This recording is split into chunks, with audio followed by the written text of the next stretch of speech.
Okay, I'm Max. I'm trying to apply to business and finance. I'm asking some questions, and who are you? Hi, I'm Veronica Munoz. Hmm. My husband and I, we own BG's Cafe Okay. together. Okay. The first question I have for you is, why do you start your business? Well, that's an interesting question. This business had already been started by the previous ownership, Okay. Bill and Gloria Stewart. So that's why we get the name of the cafe BG's. Oh, that's interesting. B and Okay. G, B stands for Bill and G stands for Gloria. So Okay. they owned the restaurant for 33 years. And when we came up on this, I was a teacher and my husband was a aircraft technician. Okay. So we Yeah. were not looking to buy a restaurant. Mhm. We were in our own fields, in our careers, Yeah. doing well. But this opportunity popped up, and we came in for breakfast one day. And as a matter of fact, we sat right here Oh. at that table right there. We sat and we watched Oh wow. the clientele, the atmosphere of the restaurant, and myself having been born here in Oxnard, Yeah. I couldn't believe that a place like this existed, Okay. where people gathered that knew each other Mhm. and they saw each other on a daily basis, and everybody was coming Yeah. in and greeting each other. So my husband and I, we immediately fell in love with it, Okay. and we thought it was a good opportunity for us to pursue. So I gave my notice. It was March, and so I gave my notice at the school district for the end of the year for Okay. June, and then my husband did the same at his job, and then in June we were restaurant Oh, owners. that's good. Yeah. The second question I have for you is, what inspired your business idea? So, like I told you, we were not looking to be in the restaurant Yeah. business at all.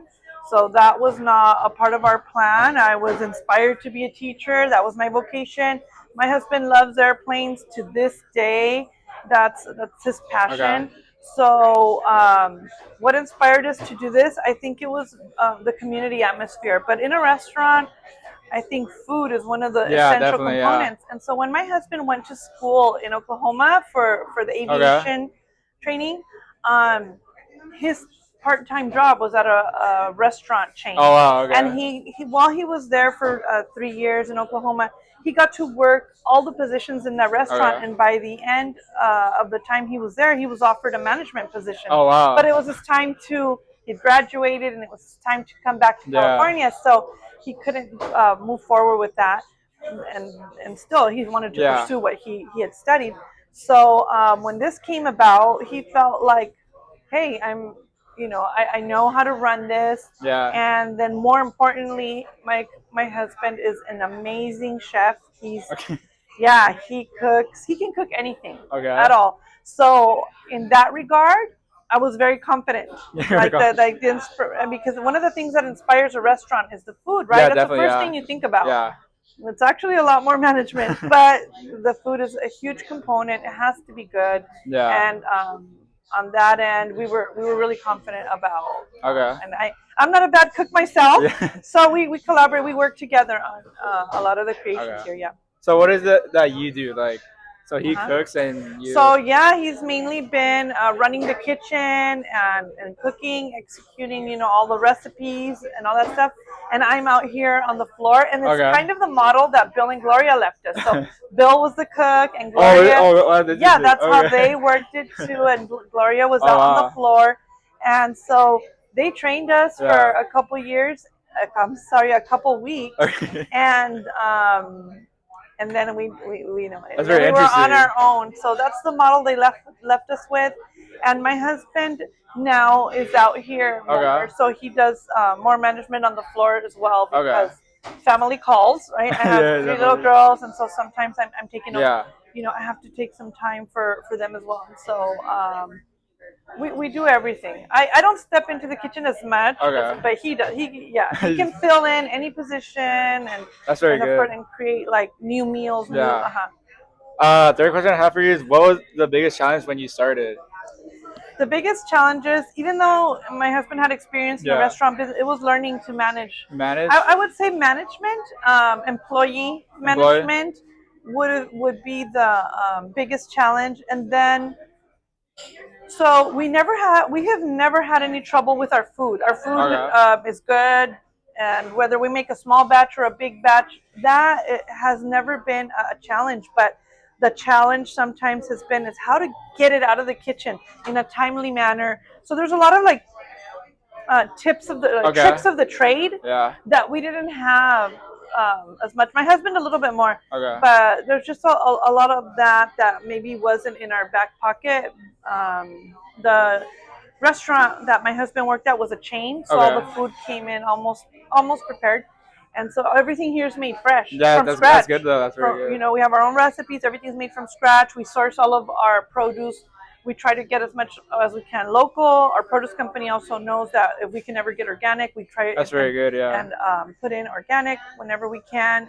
We always keep an eye out for all of our ingredients. We try to stay away, from the MSG Okay. and like Yeah. the high fructose So corn like syrup. healthier options. We really Yeah. try. It's not always possible, but I want to say that we have a Yeah, good eye on definitely. that kind of stuff. And before it comes in, before we get a new product for the restaurant, we're always looking. And Okay. I've been one to call some of these big suppliers, the big companies, Yeah. and let them know that we're thankful for the product, that they don't have these ingredients Yeah. in them, or hey, we love your product. Can you start working on a line where you don't put these things? So Uh. I've called big companies. Oh wow. I've been in communication with companies like Knorr, like Stanislaus, um, Richinol, a cheese company. I forget their name.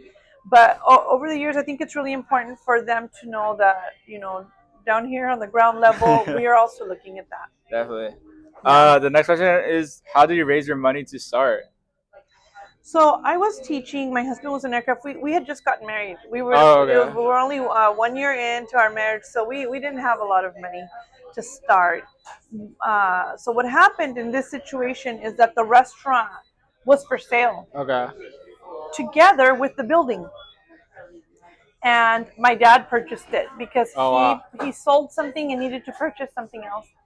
And so this is what he purchased, and so he's our partner here Okay, that's in the nice. sense of he says, well, I really want to buy this, but it's a package deal, and I'm not interested in running a restaurant, so he offered it Oh to me. yeah. That's why I'm saying that we were thrown into this a little bit, and we loved the idea. We thought it was a great idea. We thought it would be profitable for him. It would be a good investment for Yeah. him, and then we also thought on our end it would be a really good, just business, and the outlook Yeah, looked good. definitely. Yeah. Next question is, what was your first big expense? Oh my gosh, there's a lot of A first big. lot. I want to say I'll tell you two at the same time.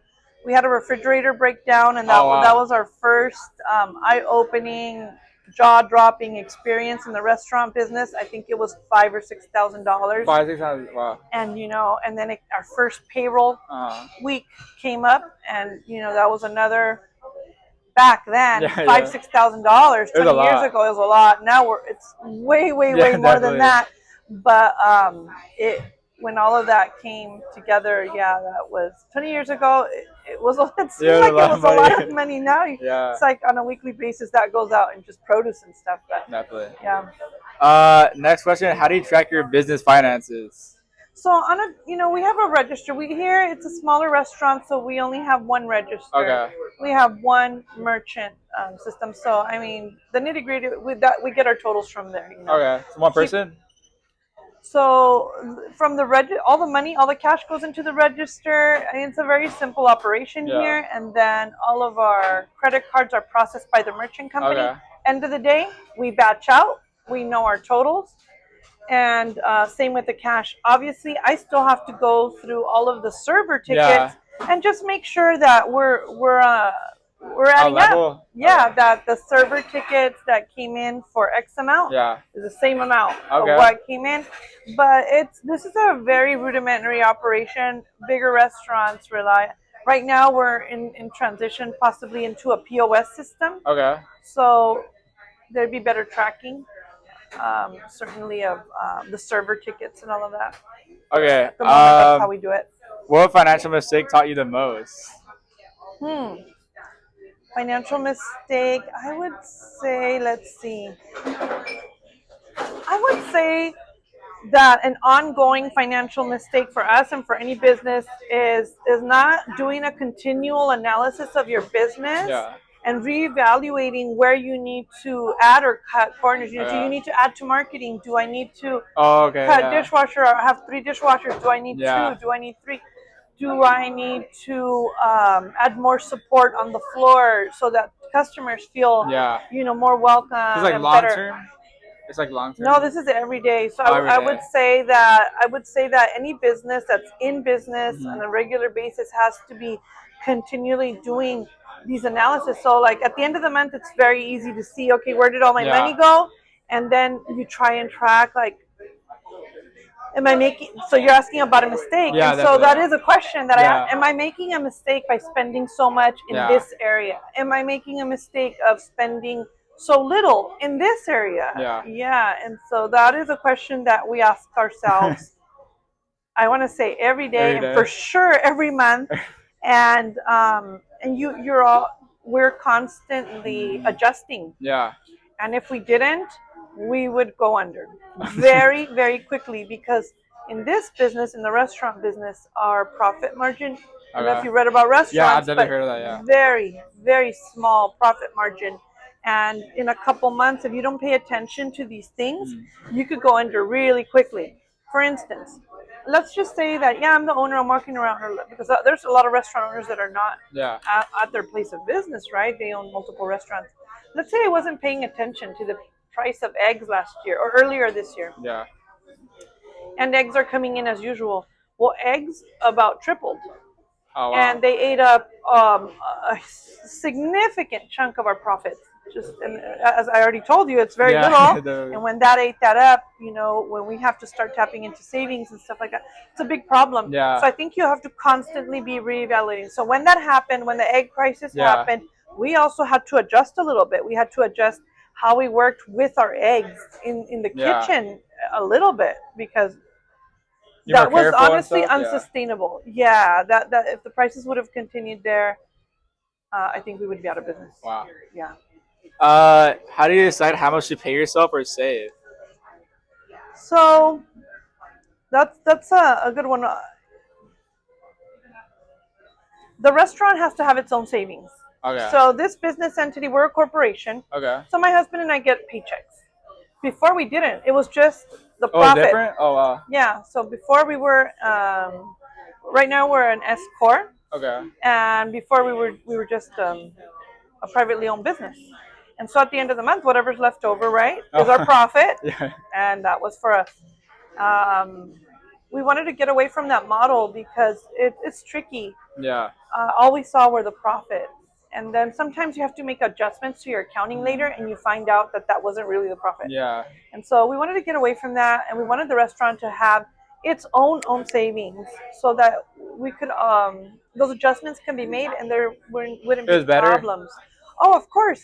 So let's say a refrigerator breaks down. It doesn't come out of what I'm feeling is like my profit. Yeah. The restaurant has its own accounting. Yeah. And you have to think ahead for that kind of stuff. So the restaurant has to save for itself too. Definitely. So Yes. every month the restaurant has to make money for itself, and then it has to pay us, right? And there's 2 of us. Yeah. And it gets tricky sometimes because there's 2 of us working a business. These small businesses, Local ones, yeah. yeah, small like this, they usually pay one owner. Okay. And we're both working, and we both need a good salary. So how do we decide? A lot of times it's just based on our margins, on like what we can pay ourselves. I mean, we do have a set rate that we try to abide by so that we can survive. Yeah, but Sounds very complicated. No, not that complicated. Once you see how much you have at the end of the month, you can figure out how to pay yourself. Definitely. Yeah. And then a business, let's say the business was doing so well and it accumulated a lot of money in its own account, because like I told you, we can pay ourselves a set paycheck. Like it's almost like a survival paycheck. It covers our mortgage, our expenses, all that stuff. Yes. So the restaurant accumulates all this money, and you're like, all right, I have X amount of money, and and the restaurant doesn't need it, and you can pay yourself. I think it's called a dividend check. Dividend check. I think that's what it's called. It might be a different word, but you can make yourself a check from that, and there's tax benefits to that too. Oh, wow. To doing it that way. So we have our salary that we get via paycheck, so we're taxed just like all the employees, right? But then when we have some extra money in there, we give ourselves Okay. like, I guess you could say, like a bonus, Oh, and okay. that goes into our personal Sounds way accounts. better. Yeah. Oh yeah. I think it's way better to keep our personal stuff, Yeah. yeah, separate. Yeah. Next question is, what do you wish you knew about money when you were 17 years old? I wish I would have known to start investing sooner in like my retirement plans, Oh, and okay. I don't think I was too late to the game when I started teaching. They set us up with a really good retirement program, Okay. and I contributed as much as I could. So during the 4 or 5 years I was there, I did okay, but I wish I would have known sooner, because now I can see the benefit of compound Yeah, interest, all that definitely. stuff. So I would recommend anybody, no matter what business you're in, and no matter what you do, is always start saving for your retirement early, because it comes around so quick, comes around really fast. Before you know it, you're thinking of it. So do you think I'm retirement age right now? No. No. Okay, very good. But I am already. You're looking to grow, right? You're looking to Yes. go to school, Yes. and I was like you. It feels like yesterday. It feels like yesterday. Yeah. And right now, just like the same energy that you're putting into like preparing yourself and Yeah. going to school, I'm putting that same vision and energy into retirement, because I'm looking at it like in about 10, 15 years, and I'm like, oh my, I have to prepare for that. Yes. I feel like I have to go to college, because I don't. I don't. Honestly, yeah. Obviously, I don't.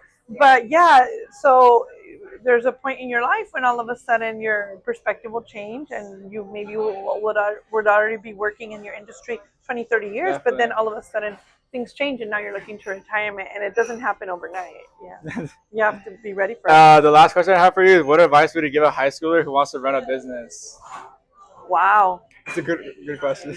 It is a good question, because I think in high school you should be preparing for, Other stuff or yeah, with your education. I think you should be focused on learning yeah, and on having experiences in a variety definitely. of different areas. For instance, arts or photography, or let's say you're interested in a little bit of carpentry. Like, I think high school is the perfect opportunity to do things, ceramics, for a short time, in a very structured So like manner. explore more. Oh yeah, I would say I wouldn't want to see kids, and I see it happening, but I would rather see kids in your age exploring. But I mean, if you have to start a business, goodness, it makes me a little anxious. I don't know. I have a high schooler, and I'd hate for her to see. I want to see her exploring things. Yeah, Yeah, sports, the that arts, definitely. music, volunteering. Yes, definitely. Yeah, I would rather see a high schooler. I honestly don't know what to tell you about starting a business at that age. I worked at that age for Oh, okay. sure. I did work. So I would say, if you are interested in starting a business, maybe go get a job or volunteer in the area that you're Yeah, interested in. Because the volunteering will definitely help you yeah. for your curriculum, for your resume, and then you're You, gonna get you learn. Yeah, experience. you learn You more. learn Yeah. via the work. So I'm not opposed